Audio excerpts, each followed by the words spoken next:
కాబట్టి ఇప్పుడు రాముడు నిద్రపోగలిగి నిద్రపోవడానికి అవకాశం లేదు. సీతమ్మ రక్షణ కొరకు రామలక్ష్మణులు ఇద్దరూ మేల్కొని ఉన్నారు అని ఆయన మేల్కొని ఉన్నవాడికి ఏమవుతుందండి చీకట్లో? రాత్రి నిద్రపోతే ఇబ్బంది లేదు, రాత్రి నిద్రపోకపోతే ఏమవుతుందంటే ఇబ్బందితో కూడుకున్న విషయాలు అవి ఇవి అన్ని జ్ఞాపకానికి వస్తాయి. అందులో రాజ్యం విడిచిపెట్టేసి ఇక్కడికి వచ్చి పడుకోకుండా కావాలని లేచి ఉండి సీతమ్మ అలా నిద్రపోతుంటే ఇద్దరూ కలిసి రక్షిస్తుంటే రాముడికి లోపల జ్ఞాపకం వచ్చి మాట్లాడే మాటలు ఏముంటాయి? అవే మాట్లాడాడు ఆయన. నాయనా లక్ష్మణ, కైకమ్మ సంతోషంగా ఉంటుందయ్యా, దశరథ మహారాజు గారు ఎంత పొరపాటు పని చేశాడయ్యా, నన్ను అడవికి పంపించేశాడు, అనాథుడైపోయాడయ్యా, ఇప్పుడు ఆయన్ని రక్షించేవాళ్ళు లేరు, ఆయన్ని ఊరడించేవాళ్ళు ఎవరు లేరు. ఆ కైకమ్మ ఇంకా స్థితిని తనకి అనుకూలంగా మలుచుకునే ప్రయత్నం చేసి రాజుని ఏమి వేధిస్తోందో, నేను కనపడలేదని కౌసల్య ఎంత ఏడుస్తోందో, ఇద్దరు కొడుకులున్న సుమిత్ర, ఒక కొడుకు శత్రుఘ్నుడు అక్కడున్నాడు, ఒక కొడుకు లక్ష్మణుడు, నువ్వు నాతో వచ్చావు. అసలు కౌసల్య సుమిత్రని ఊరడించేవాళ్ళు లేడయా ఒక్క కొడుకు. ఇప్పుడు భరత శత్రుఘ్నులు రావాలి, కైకమ్మ భరతుడి మనసు మార్చకుండా ఉండాలి, ఉంటే భరతుడు కౌసల్య సుమిత్రలను ఓదారుస్తాడేమో. ఎంత దుస్థితయా! దశరథుడు బాధలో ఉన్నాడా? కౌసల్య బాధలో ఉందా? సుమిత్ర బాధలో ఉందా? నిన్ను నేను తీసుకొచ్చేసానా? నువ్వు ఉంటే కనీసం మన అమ్మలిద్దరినీ ఓదారుద్దువేమో, నిన్ను నేను అనవసరంగా తీసుకొచ్చానయ్యా. ఈ మాట్లాడేటటువంటి మాట సహజంగా ఆ పరిస్థితులలో ఉన్నటువంటి ఒక మనుష్యుని నోటి వెంట వచ్చేటటువంటి స్థితిలోనే మాట్లాడాడు. ఎందుకంటే రాముడు నరుడిగా కదండి తిరిగాడు. కాబట్టి ఈశ్వరుళ్ళ ఏమవదు నాకు తెలుసు, 14 ఏళ్ళు అయిపోతాయి, భరతుడు వస్తాడు, రాజ్యం ఒప్పుకోవడం చెప్పేస్తే ఈశ్వరుడు. ఏమవుతుందో తెలియని వాళ్ళే మాట్లాడితేనే నరుడు. రాముడు ఎక్కడా దైవంలా ప్రవర్తించలేదు. అందుకే నేను తరచు మీతో మనవి చేస్తుంటాను, రాముడి కథ నరుడి కథ అని మీరు చదవండి, మీకు ఉపయోగం. రాముడి కథ ఈశ్వరుడి కథ అని చదవండి, మీకు ఏమీ ఉపయోగం ఉండదు. ఈశ్వరుడు కాబట్టి సంధ్యావందనం చేశాడండి, ఈశ్వరుడు కాబట్టి చెట్టు కింద పడుకున్నాడండి, మన వల్ల అవుతుంది ఏమిటండి అంటే ఒక్కనాటికి అవ్వదు. ఆ నిష్ట, ధర్మమునందు నిష్ట ఉన్నటువంటి మహాత్ములు సాధించనిది లేదు. నేను అయ్యప్ప స్వామి దేవాలయం కాకినాడలో ఒక క్యాసెట్ ఒకటి ప్లే చేసి ధర్మం గురించి ఎలా ఉంటుంది అన్నదాన్ని చూపించాం. కంచికామకోటి పీఠాధిపతులు చంద్రశేఖర పరమాచార్య స్వామి వారు వాహనం ఎక్కి వెళ్ళరైన, ఆయన సన్యాసి ధర్మం అంటే సన్యాసి ధర్మమే, వెడితే నడిచి లేకపోతే పల్లకి. ఆయన రామేశ్వరం వెళ్ళవలసి వచ్చింది, సముద్రం దాటాలి. అంటే సముద్రం దాటరు ఆయన, సముద్రం పాయని దాటాలి. ఇప్పుడు అలా వెళ్ళాలంటే దానికి రైల్ బ్రిడ్జ్ ఉంది, ఆ రోజుల్లో రోడ్ బ్రిడ్జ్ లేదు. ఇప్పుడు రైల్ బ్రిడ్జ్ మించి వెళ్ళాలంటే రైళ్ళు వస్తాయి ఇట్నుంచో అట్నుంచో. పైగా రైల్ బ్రిడ్జ్ మీద వెళ్ళడానికి మధ్యలో ఉంటాయి స్లీపర్స్, దుంగలు. ఆ దుంగ మించి కాలు తీసి దుంగ మీద వేసేటప్పుడు వచ్చే ఇబ్బంది ఎక్కడ ఉంటుందంటే రైలు పెట్టెల్లోంచి ఇంజన్లోంచి కారినటువంటి నూనె దాని మీద పడుతుంది, కాలు జారిందనుకోండి సముద్రంలో పడిపోతారు. ఇప్పుడు ఆయన రైలు ఎక్కి దాటేసేయమని చెప్పారు. ధర్మాకృతి అని పేరు పరమాచార్యుల వారికి, అందుకే ఒక్కనాటికి ఎక్కను, దీని మీద నడిచి ఆవలి ఒడ్డుకి ఎడతానన్నారు. మీరు ఆ క్యాసెట్లో చూడాలి ఆయన ఒకసారి. ఇలా ఉంటారు ఆయన అసలే.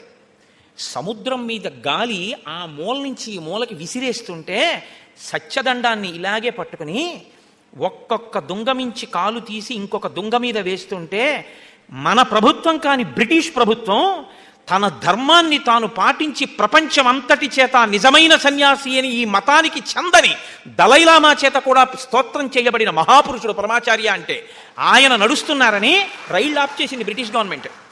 ఆయన దాని మీద నడుస్తున్నప్పుడు మీరు చూడాలి మహానుభావుడు ఎవరు రికార్డ్ చేశాడో. కానీ ఆ రోజుల్లో కింద సముద్ర ఘోష, ఉత్తుంగ తరంగాలు, కిందకి చూస్తే కళ్ళు తిరుగుతాయి, ఇలా చూడడానికి ఏమీ లేదు, ఆకాశం ఇట్నుంచి ఇటు విసురుతున్న గాలి, ఆధారం ఆయనకేమీ లేదు, వదిలిపెట్టడానికి వీలు లేదు, సత్యదండం. అలాగే ఆయన ఆ రైల్ బ్రిడ్జ్ అంతా దాటి రామేశ్వరం వెళ్ళారు.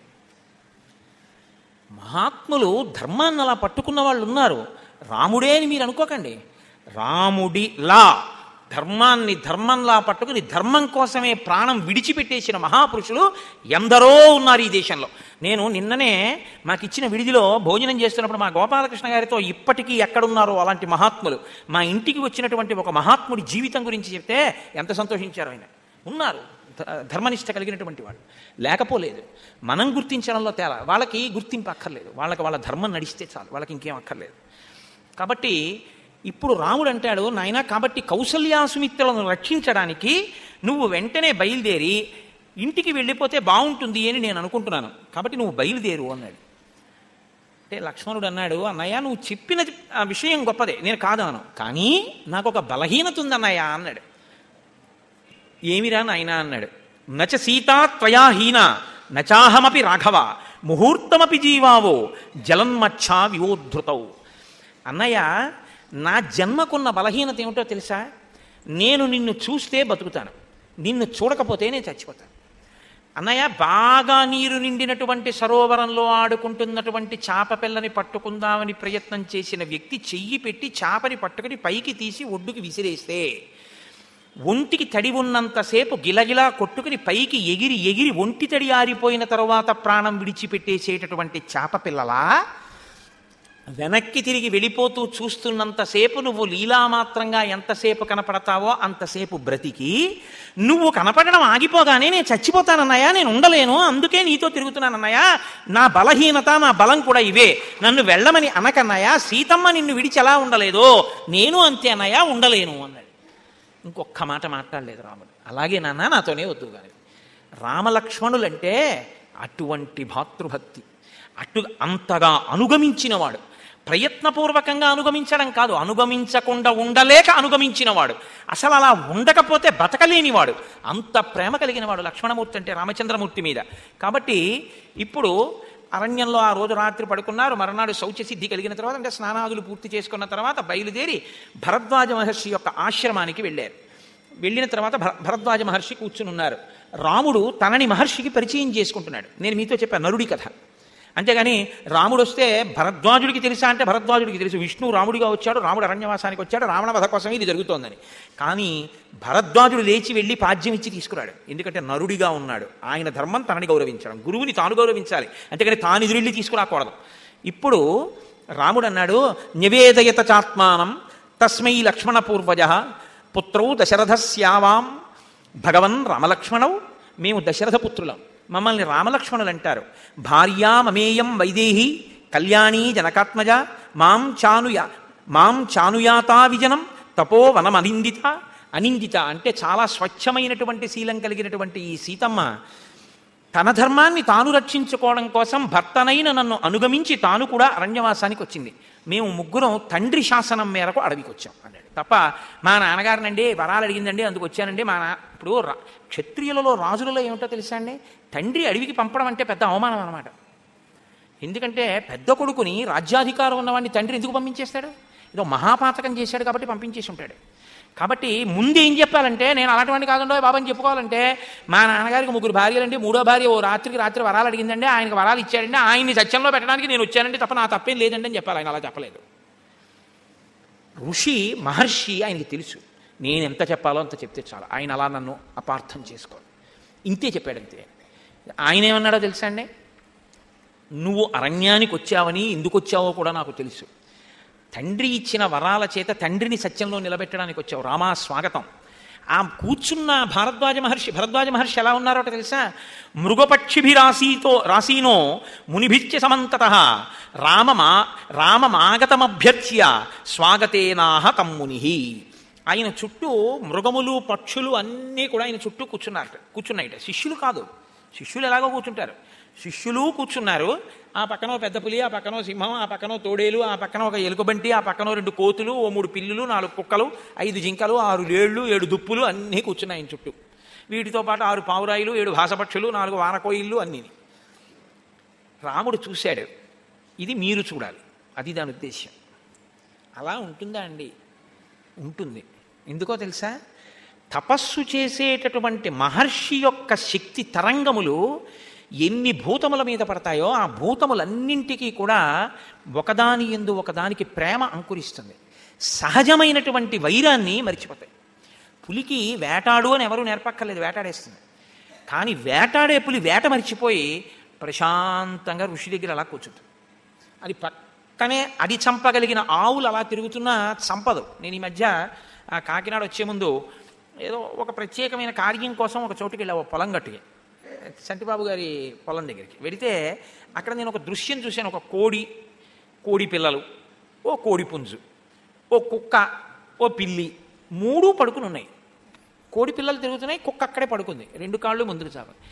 నాకు వెంటనే చాలా సంతోషం కలిగింది. ఇలాంటివి జ్ఞాపకానికి వచ్చి అక్కడ ఉన్నటువంటి వ్యక్తిని అడిగా, ఏమయ్యా, కుక్క కోడి పిల్లని తినేయాలిగా, పిల్లి కోడిని ఎత్తుకుపోవాలిగా, కుక్క ఆవుని కరవడం ఇలాంటివి ఉంటాయిగా, ఇవేవి ఒకదాన్నొకటి చెనకవా అని అడిగాను. అడిగితే ఆయన అన్నాడు, కుక్క కోడి పిల్లని ఎత్తుకుపోదు, పిల్లి కోడిని కొరకదండి.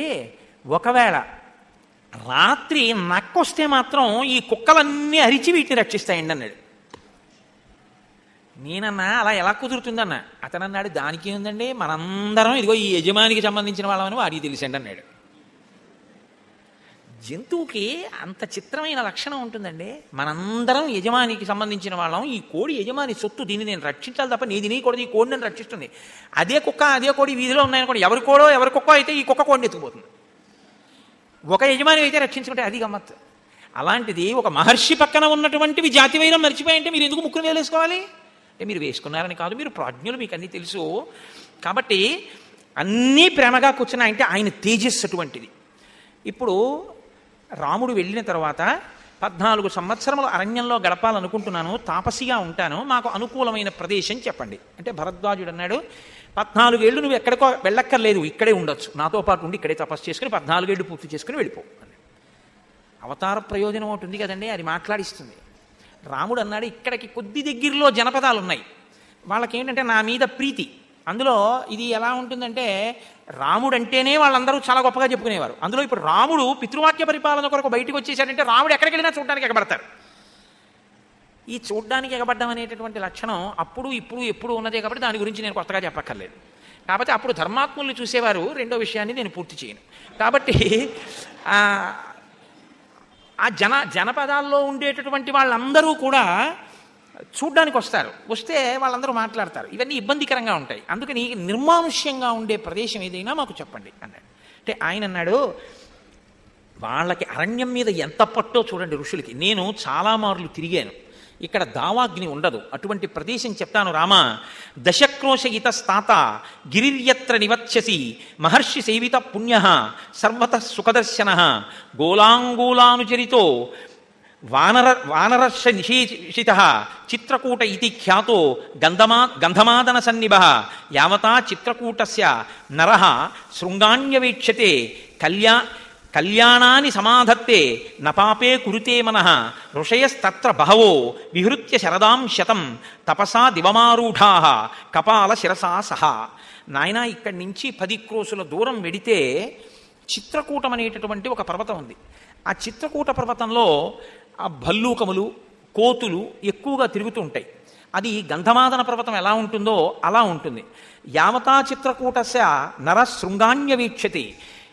నరుడు ఆ చిత్రకూట పర్వత శిఖరాల్ని ఎంతకాలం చూస్తుంటాడో అంతకాలం అసలు అమంగళమైన పని చేద్దామన్న ఆలోచన రాదు. ఆ పర్వతానికి ఆ శక్తి ఉంది. కాబట్టి రామ నువ్వు అక్కడికి వెడితే అక్కడ అనేక మంది ఋషులు ఉంటారు. ఆ ఋషులందరూ కూడా కొన్ని 100 సంవత్సరములు తపస్సు చేసి కపాలభేదనం అయిపోయి వాళ్ళు ఊర్ధ్వలోకాలకు వెళ్ళిపోయారు. అటువంటి ఋషులతో కూడినటువంటి ప్రాంతం తేజోమయంగా ఉంటుంది. అక్కడ అనేకమైన తేనెపట్లు, మంచి పళ్ళు, లేళ్ళు, ఏనుగుల యొక్క మందలు సంచరిస్తూ ఉంటాయి. అక్కడ క్రూర మృగాలు తిరగవు కాబట్టి పక్షులు కూతలకు వస్తుంటాయి, సెలయేళ్ళు ప్రవహిస్తుంటాయి. లోయలతో, శిఖరాలతో, తోటలతో, పళ్ళతో, పువ్వులతో కడు రమ్యంగా ఉంటుంది. సీతమ్మ సంతోషిస్తుంది అవన్నీ చూసి. కాబట్టి రామ నువ్వు ఆ చిత్రకూట పర్వతం మీద ఉండు. అలాగేనన్నారు. మధుపర్కం ఇచ్చారు. ఆ రోజు రాత్రి ఆ అలసట తీరిపోయేటట్టుగా హాయిగా నిద్రపోయారు. మరునాడు పొద్దున్నే లేచి ఇంకా మేము బయలుదేరుతామని చెప్పి భరద్వాజ మహర్షి దగ్గర వీడ్కోలు పుచ్చుకున్నారు. ఆయన అన్నారు, మీరు యమునా నదిని దాటవలసి ఉంటుంది. ఇక్కడి నుంచి బయలుదేరినప్పుడు యమునా నదిని దాటేటప్పుడు అక్కడ మిమ్మల్ని గుహుడు దాటించినట్లు దాటించడానికి పడవలు పెట్టుకున్న వాళ్ళు ఎవరు ఉండరు. ఎందుకు ఉండరు అంటే అసలు అక్కడ ఏమీ జనపదాలు లేవు. అక్కడ దాటించడానికి మనుషులు ఎవరు అక్కడ దాటరు. కాబట్టి మీరిప్పుడు అక్కడ దాటి వెళ్ళాలి కాబట్టి మీ పడవ మీరే నిర్మించుకోండి, అక్కడ నిర్మించుకుని దాటండి అన్నాడు.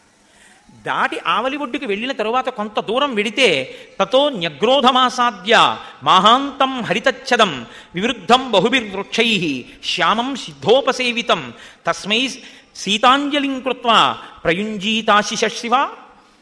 అక్కడ నదిని దాటి ముందుకు వెడుతున్నప్పుడు శ్యామము అని పేరు కలిగినటువంటి ఒక పెద్ద మర్రి చెట్టు ఉంటుంది. అది దేవతల చేత కూడా సేవింపబడుతుంటుంది.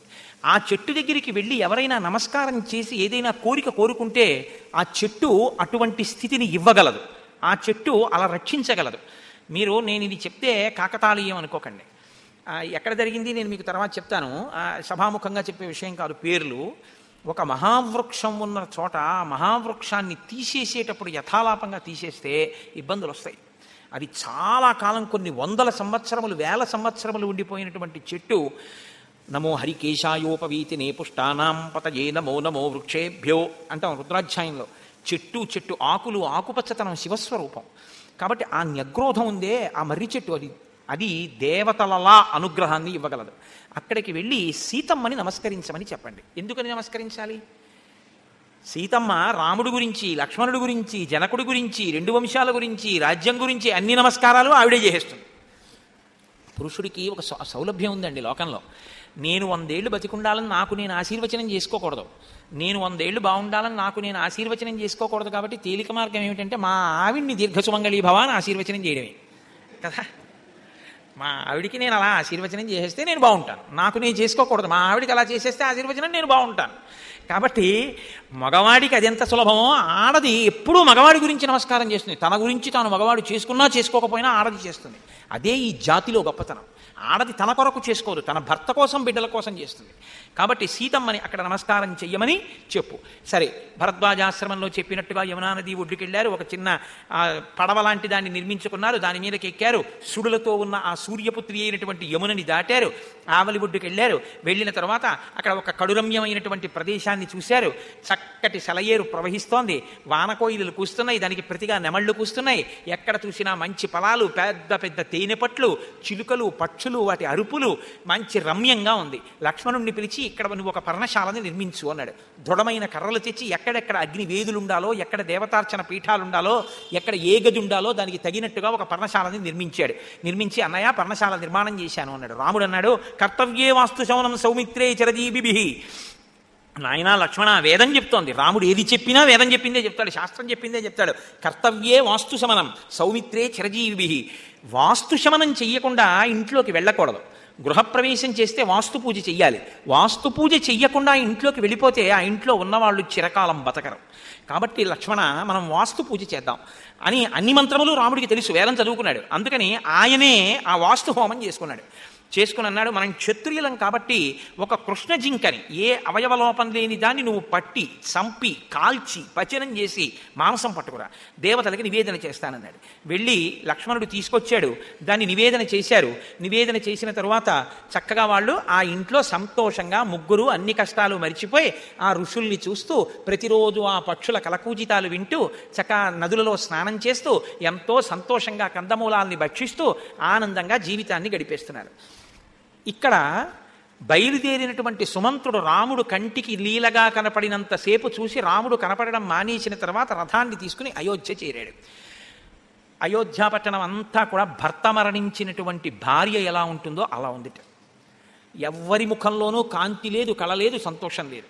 లోపలికి వెళ్ళాడు, దశరథ మహారాజు గారి దగ్గరికి వెళ్ళాడు. నా రాముడు ఎలా ఉన్నాడని అడిగాడు. పాపం చెప్పవలసినటువంటి మంచి మాటలు చెప్పాడు, కౌసల్యకి చెప్పాడు. కానీ ఇద్దరికీ చెప్పేటప్పుడు ఎవరికి ఎలా చెప్పాలో అలా చెప్తాడు. ఎందుకంటే కౌసల్యకి చెప్పేటప్పుడు ఆడది బెంగ ఎక్కువ పెట్టుకుంటుందని బాలేన రమతే సీత బాలచంద్ర నిభానన అంటాడు.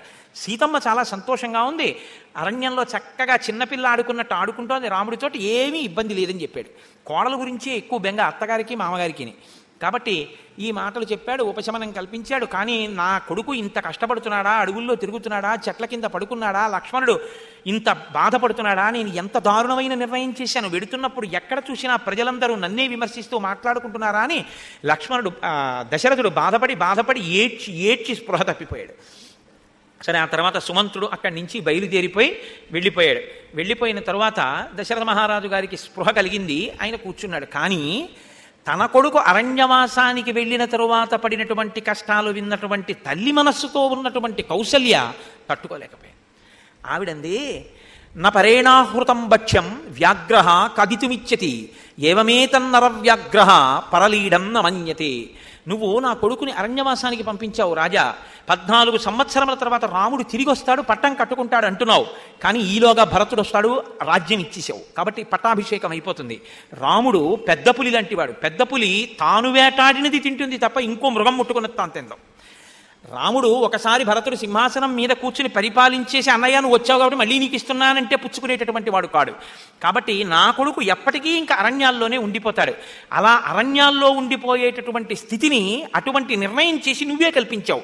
పైగా సుమంత్రుడు ఒక మాట అన్నాడు అంతకుముందే, నిన్ను నీ భార్య వరాలు కోరగానే ఇచ్చేసావు తప్ప మంత్రులు ఉన్నారు వాళ్ళతో కలిసి మాట్లాడదామని నువ్వు ఆలోచించలేదు, ఇచ్చావు. దానివల్ల ధర్మాత్ముడైన కొడుకు వెళ్ళిపోయాడు అన్నాడు. అది శూలంలా గుచ్చుకుంది దశరథుడికి. నన్ను తీసుకెళ్ళి చూపిస్తావా? నీకు నేను చేసిన ఉపకారం అంటూ ఏమైనా ఉంటే, నా మీద నీకు కృతజ్ఞత ఉంటే నన్ను రథం ఎక్కించి తీసుకెళ్ళి రాముడి దగ్గర విడిచిపెట్టి నేను అక్కడే అరణ్యంలో బతుకుతాను, నాకు వద్ది అంతఃపురం అన్నాడు.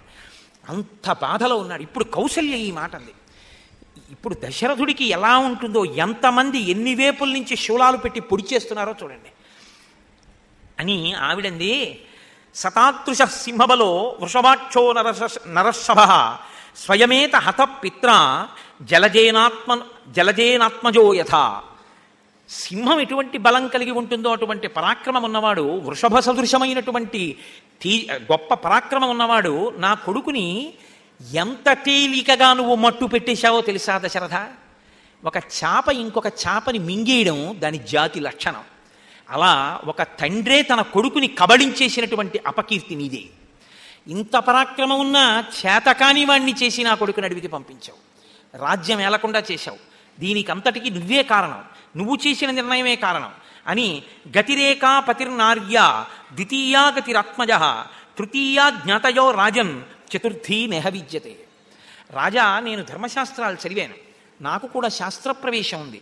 ఆడదానికి 3 గతులున్నాయి, 4వ గతి ఇంకా లేదు. ఒకటి భర్త యొక్క రక్షణలో ఉండడం అత్యుత్తమ గతి. రెండవది భర్త యొక్క రక్షణ పోయినప్పుడు కొడుకు యొక్క రక్షణలో ఉండడం కొంత మంచి గతి. మూడవది ఆ 2 రక్షణలు లేనప్పుడు జ్ఞాతి దగ్గర ఉండడం తప్పనిసరి అయినటువంటి గతి. 4వ గతి ఇక ఆడదానికి లేదు, రక్షణ స్థానం లేదు. కానీ నువ్వేం చేశావో తెలుసా దశరథ? తత్రత్వం చైవమే నాస్తి, నువ్వు ఉండి నాకు లేనివాడివి. చాలా పెద్ద మాట ఈ మాట. భర్త ఉన్నాడు కానీ లేనివాడి కిందే లెక్క నాకు సంబంధించినంత వరకు. ఎందుకంటే నువ్వు నా కొడుకునే కబళించిన వాడివి కాబట్టి నీ వలన నాకు రక్షణ ఉంటుంది అనడానికి ఏం లేదు. నువ్వు నాకు దుఃఖస్థానమైన వాడివి కాబట్టి నువ్వు ఉండి లేనట్టే. రామశ్చ వనమాశ్రిత, కడుపున పుట్టిన కొడుకునో నువ్వు ఉండి లేనివాడివిగా నువ్వు అయిపోతే పర్వాలేదు. నువ్వు ఉండి లేనివాడిగా అయి నా కొడుకు ఉండి లేనివాడిని చేశావు, కొడుకుని అరణ్యానికి పంపించావు. ఇప్పుడు నాకు 2వ గతి తీసేశావు. 3వ గతి, నేను జ్ఞాతుల దగ్గర ఉండాలంటే ఏ లక్ష్మణుడి లాంటి వాడి దగ్గర ఉండాలి? భరతుడి దగ్గర ఉండడానికి నన్ను చూడగా రాజ్యం పుచ్చుకుంటాడుగా, కౌసల్యామాత హృదయం కూడా అది. కాబట్టి ఆ లక్ష్మణుడు కూడా అడవికి వెళ్ళిపోయాడు. నేను అడవికి వెళ్ళకూడదు, ఎందుకని? రాముడు ఒప్పుకోడు, ధర్మం నిన్ను సేవించాలి. ఉండి లేనివాడివైన నిన్ను సేవిస్తూ 3 గతులు నాకు మూసుకుపోయాయి. ఎప్పుడైనా ఇది ఆలోచించావా? నీ పట్టమహిషినైనందుకు నన్ను ఇంత క్షోభ పెట్టావు, ఇది ఒక పతిగా నువ్వు నాకు ఇచ్చినటువంటి గౌరవం. ఈ మాటలు అన్న తర్వాత ఇంకా ఏడ్చేట దశరథుడు 2 కనుగుడ్లు ఊడి కింద పడిపోతాయేమో అన్నంత బాధపడ్డట. ఎందుకంటే ఒకటి రాముడు వెళ్ళిపోయాడు, రాజ్యమా పోయింది, లోపల తాన రాముణ్ణి చూడకుండా ఉండలేకపోతున్నాడు. ఎవరు చూసినా నీ వల్లే నీ వల్లే నీ వల్లే అంటున్న వాళ్ళే. తాను తన వల్ల కాదు, తాను ధర్మపాశానికి సత్యపాశానికి కట్టుబడిపోయానని తనకి తెలుసు. ఆ మాట అన్నవాళ్ళు రాముడు తప్ప ఎవరు లేరు. ఆ అన్న రాముడు పక్కన లేడు. తనకి ఉపశాంతి కలుగుతుంది అని కైక దగ్గర నుంచి కౌసల్య దగ్గరికి వచ్చాడు. కౌసల్య శూలాలు పెట్టి పొడిచినట్టు ఈ మాట అంది అని పైగా చివరంది, హతం త్వయా రాజ్యమిదం సరాష్ట్రం హతస్తదాత్మా సహమంత్రిభిశ్చ హతాసపుత్రాస్మి హతాశ్చ పౌరాః సుతశ్చ భార్యాచ తవ ప్రహృష్ట. నువ్వు ఎవరినీ సంప్రదించకుండా నీ అంత నువ్వు నిర్ణయం చేసుకుని ఈ రాజ్యాన్నే చంపేశావు, ఈ రాష్ట్రాన్ని చంపేశావు. నీవారైన వారిని అందరినీ, నిన్ను నమ్ముకున్న వాళ్ళందరినీ చంపేసినట్టే. నిన్ను నమ్ముకున్న మంత్రుల్ని కనీసం సంప్రదించకుండా నిర్ణయం చేశావు కాబట్టి ఆ మంత్రులు చనిపోయినట్టే. నీ కొడుకులు నిన్ను నమ్ముకున్నందుకు వాళ్ళకి అరణ్యాలుగా పంపించావు కాబట్టి వాళ్ళు మరణించినట్టే. నిన్ను నమ్ముకుని నీ పాలన గొప్పదనుకున్నందుకు గొప్ప పరిపాలన తెచ్చి వాళ్ళకి ఇస్తున్నావు, పౌరుల్ని చంపేశావు. ఎవరు బతికి సంతోషంగా ఉన్నారంటే నువ్వు, కైక, భరతుడు, మీ ముగ్గురే బాగున్నారు. ఇది నీ యొక్క గొప్పతనం దశరథ, నీ ఇలాంటి భర్తని పొందినందుకు నేనేమన్నది. ఆయనట ఏడ్చి ఏడ్చి ఏడ్చి ఏడ్చి ఇంకా ఏడవడానికి కూడా కన్నులలో నీరు లేక ఏం మాట్లాడాలో అర్థం కాక భార్య వంక తిరిగి మూర్ఛపడి పైకి లేచి 2 చేతులెత్తి కౌసల్యకి నమస్కారం చేశాట. ప్రతి భార్యకి నమస్కారం చేసుకోవడమే పెద్ద ఆయన. దహ్యమానస్స శోకాభ్యాం కౌసల్యా మహాభూపతి వేపమానోంజలిం కృత్వా ప్రాసాదార్థమవాంగ్ముఖ ప్రసాదయే త్వాం కౌసల్యే రచితోయం మయాంజలి వత్సలాచాన్ నృశంసా చ త్వం హి నిత్యం పరేష్వసి భక్తా తు ఖలు నారీణాం గుణవాన్ నిర్గుణోపి వా ధర్మం విమృశమానానాం ప్రత్యక్ష దేవి దైవతం సాత్వం ధర్మపరా నిత్యం దృష్టలోక పరావరా నార్హసే విప్రియం వక్తుం దుఃఖితాపి సుదుఃఖితం. ఇలా 2 చేతులు పెట్టి నమస్కరించి అన్నాడు, నేను నమస్కరించి మాట్లాడుతున్నాను కౌసల్య, నీవు ధర్మము తెలుసున్న దానివి, నీకు అపకారం చేసిన వాళ్ళని కూడా ప్రేమ చేత చూసేటటువంటి స్వభావం ఉన్నటువంటి దానివి. నేను శోకాగ్ని చేత దహింపబడిపోతున్నాను, నేను లోపల స్వస్థచిత్తుడనై లేను. అటువంటి నువ్వు ఇంత కష్టంలో ఉన్న నన్ను వాత్సల్యంతో చూసి నన్ను అనునయిస్తావనుకుని ఇక్కడికి వచ్చాను. ఒకవేళ గుణములు ఉన్నవాడైనా గుణములు లేనివాడైనా భర్త దైవం కదా కౌసల్య, నీకు ఈ ధర్మం కూడా తెలుసు కదా.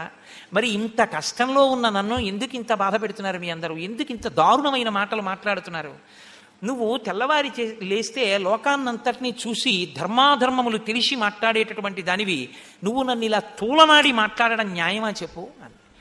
ఈ మాటలని నేను తప్పు చేశాను అనుకుంటే క్షమించమని 2 చేతులతో నమస్కరించి ప్రార్థన చేస్తున్నాను అన్నాడు. వెంటనే కౌసల్య కూర్చున్నది లేచి గబగబా లేచొచ్చి దశరథ మహారాజు గారి యొక్క పాదముల మీద పడిపోయి ప్రసీద శిరసాయాచే భూమౌ నిపతితాస్మితే యాచితాస్మి హతాదేవ క్షంతవ్యాహం నహిత్వయా.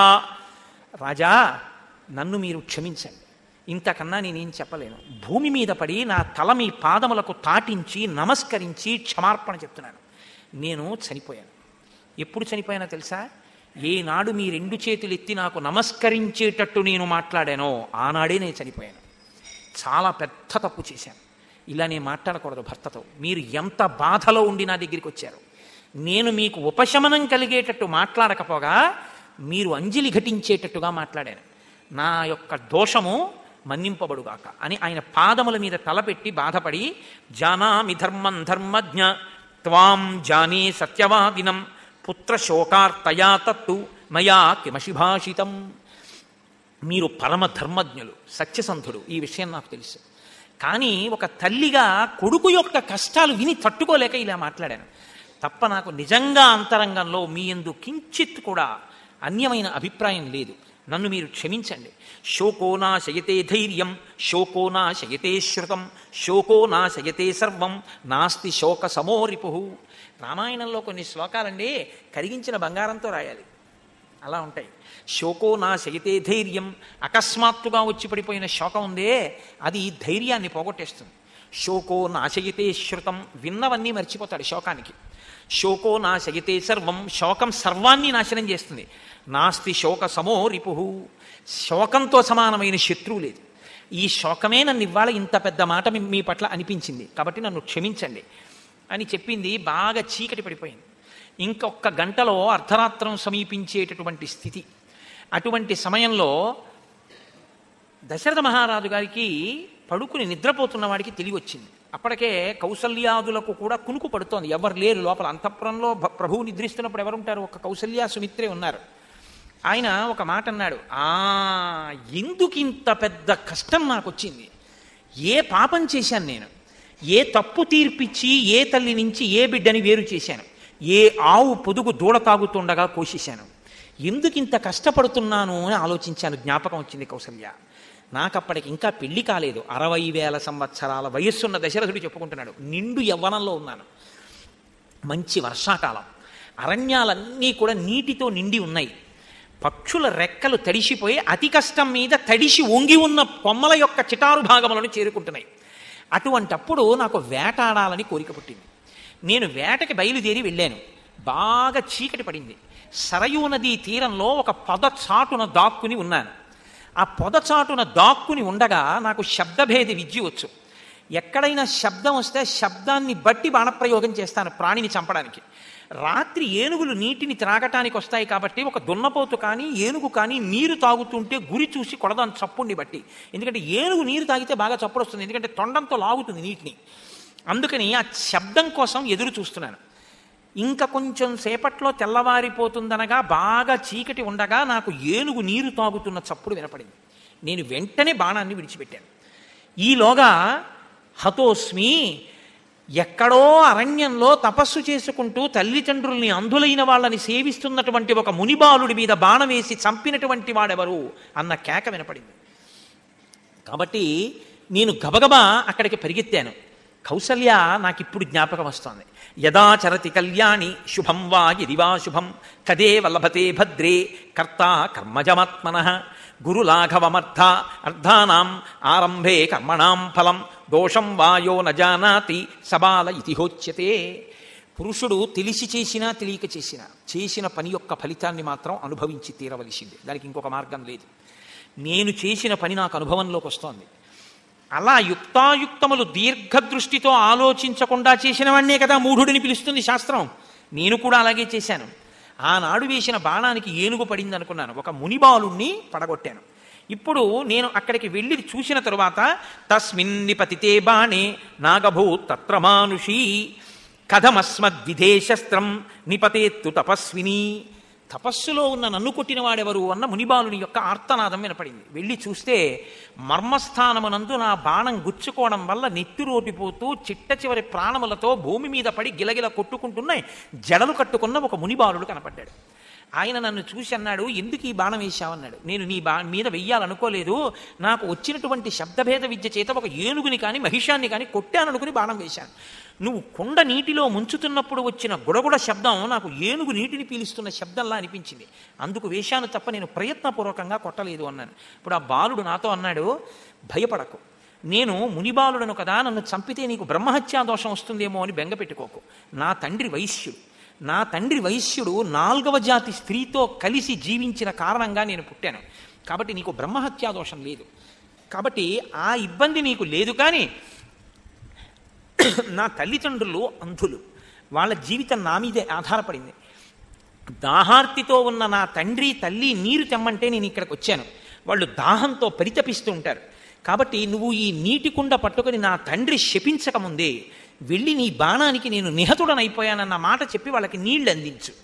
ఈ బాణపు ములుకు ఉన్నంత వరకు నా ప్రాణం పోదు, నేను చాలా బాధపడుతున్నాను, కాబట్టి బాణాన్ని లాగేసే పైకి అన్నాడు. ఆయన బాణాన్ని పైకి లాగేశాడు మర్మస్థానం నుంచి దశరథుడు. ఆ పిల్లవాడు కొట్టుకుని నెత్తురు నీ శరీరంలోంచి కారి నీటిలో కలిసిపోతుండగా ఒడ్డున పడి మరణించాడు. ఆ ప్రేతాన్ని పక్కకి పెట్టి ఆ నీటి కుండ పట్టుకుని ఆ బాలుడు చెప్పినటువంటి కాలిబాటలో ఆ కుండ పట్టుకుని వెళ్ళాడు. అడుగులు చప్పుడు విన్నటువంటి వృద్ధులైన ఆ బాలుడి తల్లిదండ్రులు, నాయనా ఇంతసేపు నీటిలో ఆడుకుంటున్నావా, మీ అమ్మ దాహంతో పరితపించిపోతోంది, నాయనా నేనేమైనా తప్పు చేశానా, నా మీద కోపం వచ్చిందా, ఇంతసేపు ఎందుకు రాలేదు, నాన్న నీళ్లు పొయ్యి.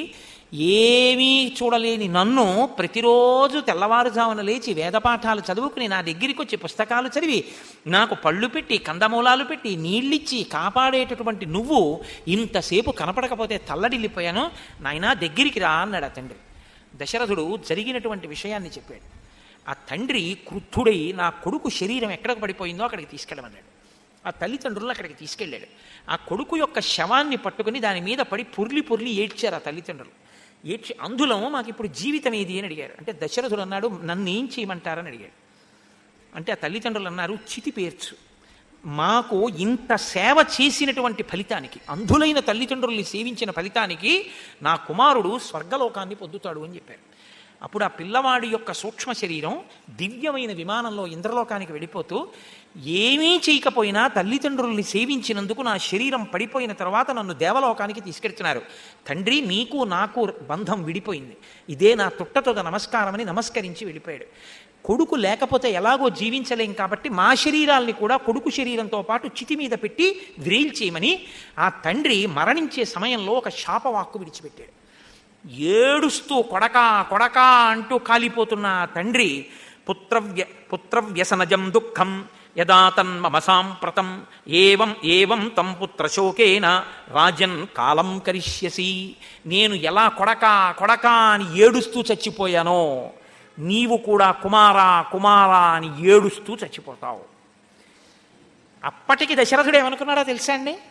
నాకు పెళ్ళి అవ్వలేదు కాబట్టి నాకు కొడుకు ఉంటాడనమాట. సహజం కదా అని ఆయన అనుకున్నాడు. కానీ కొడకాని ఏడుస్తూ చచ్చిపోవడం ఎంత కష్టమో తర్వాత తెలిసింది. కాబట్టి ఆ ముని నాతో ఒక మాట అన్నాడు.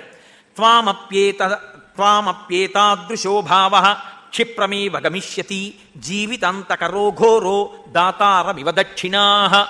అత్యంత పవిత్రమైన జీవనమున్నటువంటి ఒక వ్యక్తికి ఇచ్చినటువంటి దానం ఇచ్చినటువంటి వాడి జీవితంలో ఎప్పుడో ఒకప్పుడు అది రక్షించినట్లు ఈ నా చేత విడువబడినటువంటి శాపవాక్కు నీ జీవితంలో ఎప్పుడో ఒకప్పుడు అనుభవంలోకి వస్తుందన్నాడు. అది ఇప్పుడు అనుభవంలోకి వచ్చింది కౌసల్య. నేను తెలుసుకోలేకపోయాను. ఇందువల్లనే రామా రామా రామా అని ఇంత పరివేదన చెందుతున్నాను. ఇక నాకు ఏడవడానికి కన్నుల నీరు లేదు. నా కనుగుడ్లు ఊడి పడిపోతాయేమో అనుకుంటున్నాను, అంత పోటొస్తోంది. కౌసల్య, నాకు మాట రావట్లేదు. నా ఇంద్రియాలు తమ ఆ శక్తులను కోల్పోయాయి. నాకు వినపడడం లేదు. నాకు కన్ను విప్పి చూసినా నువ్వు కనపట్టలేదు. కౌసల్య, దగ్గరికి వచ్చి ఒక్కసారి నా మీద చెయ్యి వేస్తావా అని అడిగాడు. వాళ్ళు అనుకున్నారు ఇలాగే కొడుకు గురించి పలవరిస్తున్నాడు కదా, అందుకని అలాగే కలవరిస్తున్నాడని వాళ్ళు అనుకున్నారు. నాకు ఏమి వినపట్టలేదు. యమధర్మరాజు యొక్క భటులు వచ్చి పాశములు వేసి నా జీవుణ్ణి ఉగ్గడిస్తున్నారు. నేను వెళ్ళిపోయే సమయం ఆసన్నమైంది. ఆ చిన్ని రామచంద్రమూర్తి గుండ్రని భుజములున్నవాడు, చేత ధనస్సు పట్టుకున్నవాడు, కమలముల వంటి కన్నులున్నవాడు, విశాలమైన నుదురున్నవాడు, జునపాల జుత్తున్నవాడు, సింహము వంటి మూపున్నవాడు, గజము వంటి నడకున్నవాడు ఆ రాముణ్ణి ఇంకా నా జీవితంలో నేను చూడడం కుదరదు. 14 సంవత్సరముల తర్వాత రాముణ్ణి చూసేవాళ్ళు అదృష్టవంతులు, దేవతల వంటి వారు. కాబట్టి కౌసల్య, నేను వెళ్ళిపోతున్నాను. నా రాముణ్ణి చూడకుండా నేను ఇంకా ఉండలేను. కాబట్టి ఈ శరీరాన్ని విడిచిపెట్టేస్తున్నాను. నాకు మరణం ఆసన్నం అవుతోంది. కౌసల్య, సుమిత్ర, దగ్గరకు రండి, నా మీద చెయ్యి వేయండి, నన్ను ఒక్కసారి ముట్టుకోండి, నాకు భయం కలుగుతోంది అని పాపం కేకలు వేశాడు. వాళ్ళు అనుకున్నారు నిద్రలో పలవరిస్తున్నాడు అనుకున్నారు. యదాతు దీనం కథయన్నరాధిపః ప్రియస్య పుత్రస్య నివాసనాతురః గతేర్ధరాత్రే భృశదుఃఖపీడితః తదా జహౌ ప్రాణముదారదర్శనః. అర్ధరాత్రం అయిన తర్వాత, బాగా చీకటి పడిపోయిన తర్వాత కౌసల్య సుమిత్ర కూడా కలవరిస్తున్నాడు అనుకుంటుండగా రామా రామా రామా నరుస్తూ ప్రాణాన్ని విడిచిపెట్టేశాడు దశరథుడు. దశరథుడు మరణించిన తర్వాత మరునాడు సూర్యోదయం అయింది. వచ్చినటువంటి వందిమాగదులు స్తోత్రం చేస్తున్నారు, సూతులు మంచి వాక్యాలు పలుకుతున్నారు, ఆ తప్పట్లు కొడుతూ స్తోత్రం చేసేవాళ్ళు స్తోత్రం చేస్తున్నారు. భార్యలు ఎంతకీ లేవట్లేదని దగ్గరికి వచ్చి చూడడానికి అధికారం ఉన్న స్త్రీలు దగ్గరికి వచ్చారు. ప్రభువు అలాగే పడుకుని నిద్రపోతున్నాడు. వాళ్ళకి అనుమానం వచ్చింది. వాళ్ళు మనసులో ఏ భీతి చెందారో ఆయన్ని ముట్టుకున్నప్పుడు ఆ భీతి నిజమైంది అన్నారు మహర్షి. కౌసల్య సుమిత్రలు లేచారు, పెద్ద పెద్ద కేకలేశారు, ఏడిచారు. కౌసల్య, నేను కూడా ఆ దశరథ మహారాజు గారితోటే చితి మీద పడుకుని ప్రాణం విడిచిపెట్టేస్తానని కైకమ్మ వచ్చింది. ఆ కైకమ్మని చూసి నిందించని వాళ్ళు లేరు. ఆ ప్రభువు యొక్క శరీరాన్ని కాల్చడానికి కడుపున పుట్టిన 9 కొడుకులలో ఒక్కడు లేడు. కాబట్టి ఇప్పుడు కొడుకు వస్తే తప్ప ప్రేత సంస్కారం చేయడానికి లేదు. కాబట్టి తైలద్రోణిలోకి దింపారు, అంటే నూనె తొట్టిలోకి ఆ శరీరాన్ని దింపి అట్టపెట్టారు. మార్కండేయ మహర్షి మొదలైన మహర్షులందరూ వచ్చి రాజు రాజ్యంలో సింహాసనం మీద కూర్చుని ఉండకుండా శూన్యంగా ఉంటే వర్తకం సరిగ్గా జరగదు. యువతీ యువకులు సంతోషంగా ఉద్యానవనాలకి వెళ్ళలేరు. స్త్రీలు బంగారు ఆభరణాలతో చీకటి పడిన తర్వాత బయట ఎక్కడా స్వేచ్ఛగా విహరించలేరు. ఎవ్వరూ కూడా ఇంట్లో సంతోషంగా సుఖంగా భద్రతతో జీవనం చెయ్యలేరు. వాహనం మీద స్త్రీ పురుషులు కలిసి వెళ్ళడం కూడా సాధ్యం కాదు. స్త్రీలకి భద్రత ఉండదు. రాజు లేని చోట యజ్ఞయాగాది క్రతువులు నడవవు. దేవాలయాల నిర్మాణం ఉండదు. దేవాలయాలు పోషింపబడవు. కాబట్టి ఇన్ని ప్రమాదాలు వస్తాయి. కాబట్టి తొందరగా ఇక్ష్వాకు వంశంలో పుట్టిన సమర్థుడైన వాడికి పట్టాభిషేకం చేసేయమన్నారు. అంటే వశిష్ఠుడు అన్నాడు, నేనెవరిని చేయడానికి? రాజు వెళ్ళిపోయే ముందు నిర్ణయం చేసి వెళ్ళిపోయాడు భరతుడికి పట్టాభిషేకం చేయమని. కాబట్టి ఇప్పుడు భరతుడిని పిలిపించాలి. రామలక్ష్మణుడు అడవికి వెళ్ళిపోయారు. రాముడు రాడు, ధర్మాత్ముడు తెలుసు వశిష్ఠుడికి. కాబట్టి గబగబా పిలిచాడు. ఏహి సిద్ధార్థ విజయ జయంతాశోకనందన సృజతామితి కర్తవ్యం సర్వాణీవ బ్రవీమి వహ. మీ 5 కూడా తొందరగా బయలుదేరి, సిద్ధార్థుడు, విజయుడు, జయంతుడు, అశోకుడు, నందనుడు అనబడేటటువంటి మీ 5 చాలా వేగంగా ప్రయాణించగలిగినటువంటి గుర్రాల మీద బయలుదేరి భరతశత్రుఘ్నులు ఉన్నటువంటి నగరానికి వెళ్ళి, మీ ముఖంలో దుఃఖం కనపడకుండా, దశరథుడు మరణించాడని కానీ రామలక్ష్మణులు అడవికి వెళ్ళారని కానీ చెప్పకుండా పట్టు వస్త్రములు ఇతర విలువైనటువంటి కానుకలు పట్టుకెళ్లి కేకయ్య రాజు గారికి యుధాజిత్తుకి ఇచ్చి వశిష్ఠుడు అత్యంత తొందరగా నిన్ను తీసుకురమ్మన్నాడు, నీ క్షేమం అడిగాడని చెప్పి ఉన్నవాణ్ణి ఉన్నట్టు శత్రుఘ్న సహితంగా తీసుకొచ్చేయండి అని చెప్పారు. ఆ దూతలు వెంటనే గుర్రాలెక్కి గబగబా బయలుదేరి వెడుతున్నారు. ఆ వెళ్ళినటువంటి వాళ్ళు అపరాల పర్వతము యొక్క దక్షిణ భాగము చివరి వరకు ప్రయాణం చేసి మాలినీ నది తీరాన్ని దాటి ప్రళంబగిరి ఉత్తర భాగానికి చేరి పడమట దిక్కుగా ప్రయాణించి హస్తినాపురం చేరి గంగానది దాటి పశ్చిమాభిముఖులై కురుజంగాల దేశం మీదుగా పాంచాల దేశం వెళ్ళి అక్కడి నుంచి శరదండా నదిని వేగంగా దాటి ఒక పెద్ద దివ్యమైనటువంటి ఒక వృక్షం ఉంటే దానికి నమస్కారం చేసి అక్కడి నుంచి బయలుదేరి కులింగాపురి అనేటటువంటి ప్రదేశాన్ని చేసి అభికాళము అనేటటువంటి గ్రామానికి వెళ్ళి ఇచ్చుమతి అనేటటువంటి నదిని దాటి బోధిభవనము అనేటటువంటి పర్వతమనందు ఉన్నటువంటి ప్రదేశాన్ని చేరి అక్కడి నుంచి ఇచ్చుమతి తీరాన్ని చేరితే ఆ నదిలో దోషుడి నీరు తాగి తపస్సు చేసేటటువంటి మహర్షుల్ని చూసి సుధామం అనేటటువంటి పర్వతం ఎక్కి అక్కడి నుంచి విష్ణుపాద క్షేత్రానికి వెళ్ళి అక్కడి నుంచి విపాష అనేటటువంటి నదిని దాటి శాల్మలీ వృక్షములను అక్కడ దర్శనం చేసి అక్కడి నుంచి గిరివ్రజపురాన్ని చేరుకున్నారు. అంటే ఇంత దూరం ఆయన యొక్క మేనమామ గారి ఊరు. అక్కడికి వెళ్ళిన తరువాత భరతుడు మిత్రులతో కలిసి ఆ సంతోషంగా గడపాలి అని అనుకున్నాడు. కానీ మిత్రులు హాస్య ప్రసంగాలు చేసినా కథలు చెప్పినా ఏది చేసినా ఆయన ఏడుస్తూ ఉన్నాడు, బాధపడుతూ ఉన్నాడు. మిత్రులు అడిగారు, ఎందుకు ఇలా ఉన్నామని అడిగారు. అంటే అప్పుడు ఆయన ఒక మాట చెప్పాడు, నిన్న రాత్రి నాకు ఒక కల వచ్చింది. స్వప్నే పితరమద్రాక్షం మలినం ముక్తమూర్ధజం పతంతమద్రిశిఖరాత్ కలుషే గోమయ హ్రదే ప్లవమానశ్చ మే దృష్టు సతస్మిన్ గోమయ హ్రదే పిబన్నంజలినా తైలం హసన్నమపి ముహుర్ముహు తతస్థిలౌదనం భుక్వా పునః పునరదశిరాః తైలేనాభ్యక్త సర్వాంగః తైలమేవావగాహతః స్వప్నే చ సాగరం శుష్కం చంద్రం చ పతితం భువి ఉపరుద్ధాం చ జగతీం తమసేన సమావృతాం ఔపవాహ్యస్య నాగస్య విషాణం శకలీకృతం సహసా చాపి సంశాంతం జ్వలితం జాతవేదసం పీఠే కార్ష్ణాయసే చైనం నిషణ్ణం కృష్ణవాసనం ప్రహసంతి స్మరాజానం ప్రమదాః కృష్ణపింగళాః త్వరమాణశ్చ ధర్మాత్మా రక్తమాల్యానులేపనః రథేన కరయుక్తేన ప్రయాతో దక్షిణాముఖః ప్రహసంతీవ రాజానం ప్రమదా రక్తవాసిని ప్రకర్షంతి మయా దృష్టా రాక్షసీ వికృతానన నరో యానేన యః స్వప్నే కరయుక్తేన యాతి అచిరాప్తస్య ధూమాగ్రం చితాయాం సంప్రదృశ్యతే. నిన్న రాత్రి నాకు ఒక కల వచ్చింది.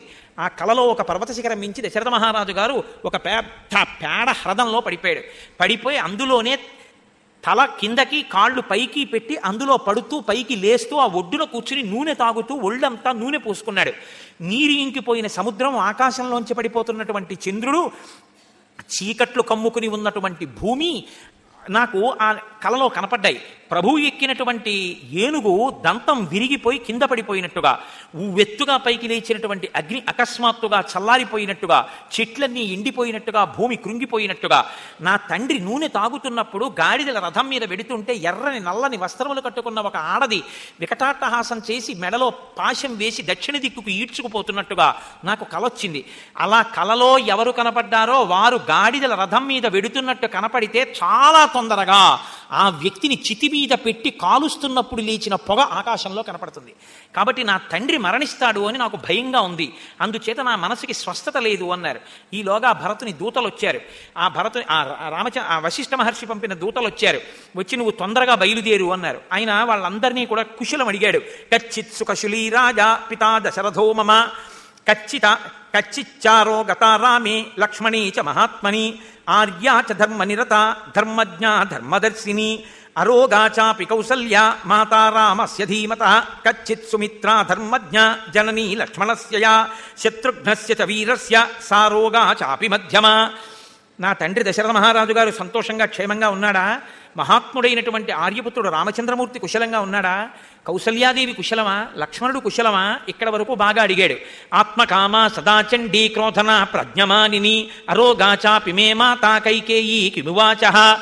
తనంత గొప్పది లేదనుకునేది, ఎప్పుడూ కోపంగా ఉండేది, చాలా కోపంతో ఇతరుల పట్ల ప్రవర్తించేది అయిన మా అమ్మ కైకమ్మ కుశలంగా ఉందా అని అడిగాడు.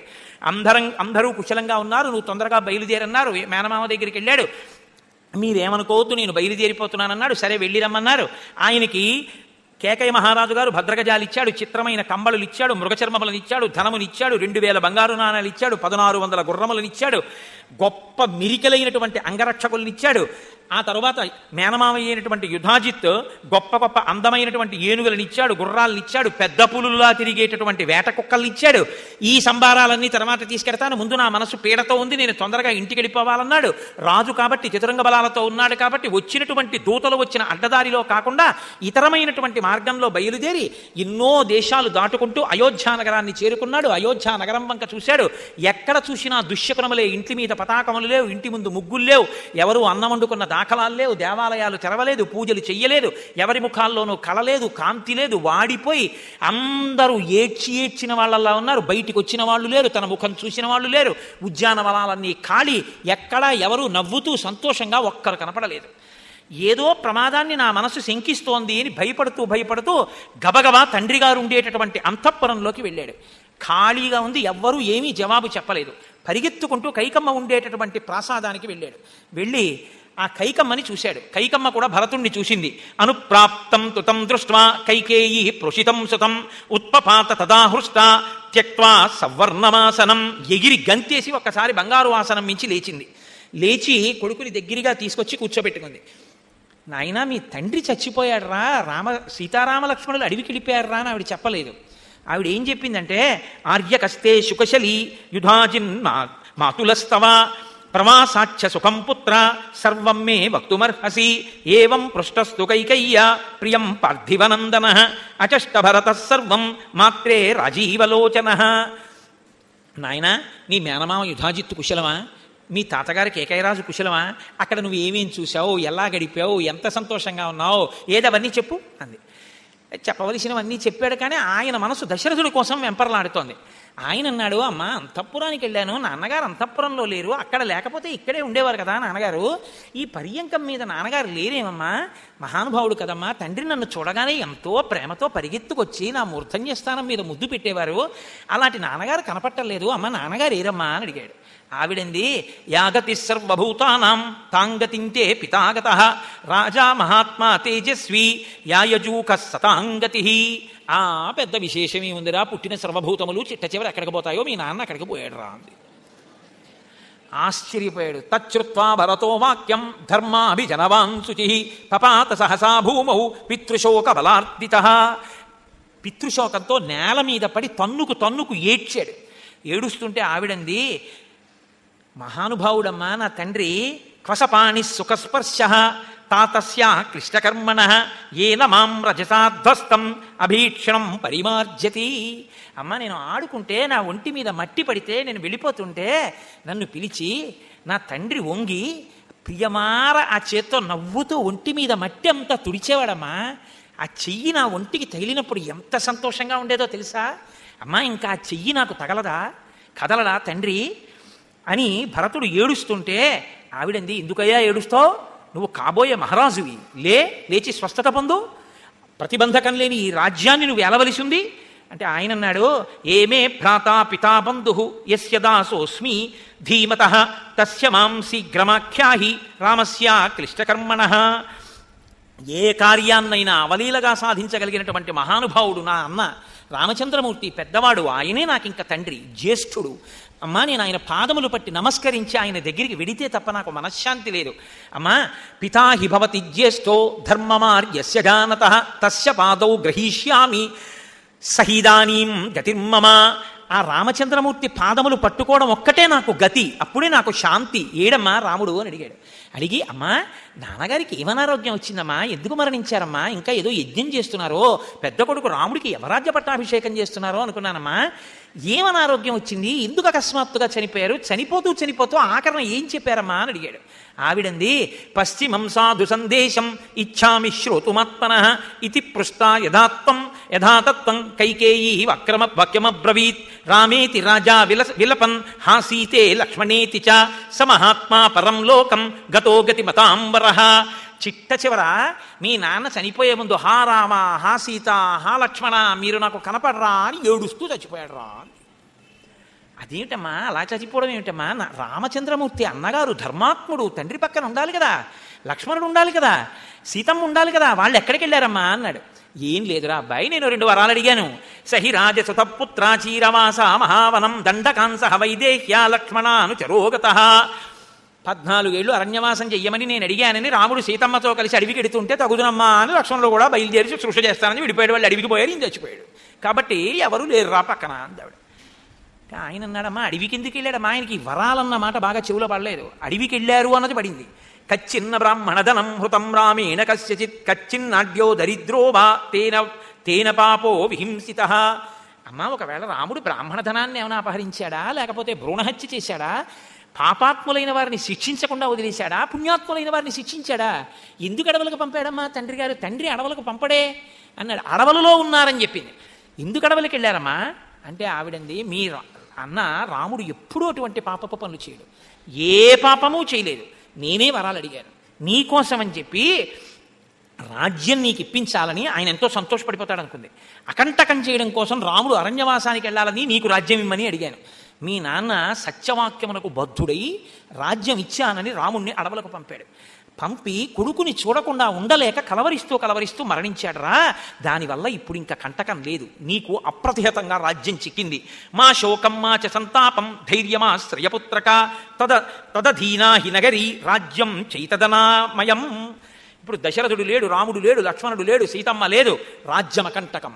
హాయిగా భరత నువ్వు ఈ రాజ్యాన్ని పరిపాలించు. భరతుడు అన్నాడు, దుఃఖే మే దుఃఖమకరోహో వ్రణేక్షారమివాదధాః రాజానం ప్రేతభావస్థం కృత్వా రామంచతాపసం. తండ్రి చచ్చిపోయాడని నేను ఏడుస్తుంటే నా కోసం రాజ్యం అడిగానని నువ్వు చెప్తున్నావు. అమ్మా నాకు ఇది ఎలా ఉందో తెలుసా, పుండు మీద కారం జల్లినట్టుంది. మృత్యుమాపాదితో రాజా త్వయామే పాపదర్శిని సుఖం పరిహృతం మోహాత్ కులేస్మిన్ కులపాంసని. తండ్రిని చంపేసినటువంటి అనార్ఘ్యురాలివి నువ్వు, మహాపాపాత్మురాలివి, కులాన్నంతటినీ పాడు చేసిన దానివి. వినాశితో మహారాజ పితామే ధర్మవత్సల కస్మాత్ ప్రవ్రాజితో రామ కస్మాదేవ వనంగతః. తండ్రి మరణించడానికి, రాముడు అరణ్యవాసానికి వెళ్ళడానికి నువ్వొక్కత్తవే కారణమమ్మా. నిన్ను చూస్తేనే నాకు పరమ అసహ్యం వేస్తోంది. కౌసల్యాచ సుమిత్రాచ పుత్రశోక అభిపీడితే దుష్కరం యది జీవేతాం ప్రాప్యత్వాం జననీం మమ. నిన్ను తల్లిలా చూసినటువంటి రాముణ్ణి లక్ష్మణుణ్ణి అడవులకు పంపించి బిడ్డల నుంచి దూరమై ఆ కౌసల్య సుమిత్ర ఏడిచేటట్టు చేశావు కదమ్మా, ఎంత పాపాన్ని మూట కట్టుకున్నావు. తదా జ్యేష్ఠా హిమే మాత కౌసల్యా దీర్ఘదర్శిని తయి ధర్మం సమాస్తాయ భగిన్యామి వర్తతే. ఆ కౌసల్య మా తల్లి ఎంత బాధపడుతోందో, నిన్ను ధర్మబుద్ధితో సోదరిలా చూసింది. సోదరిలా చూసినందుకు ఆవిడ్ని ఎంత బాధ పెట్టావమ్మా, ఎంత కష్టం తెచ్చిపెట్టావమ్మా.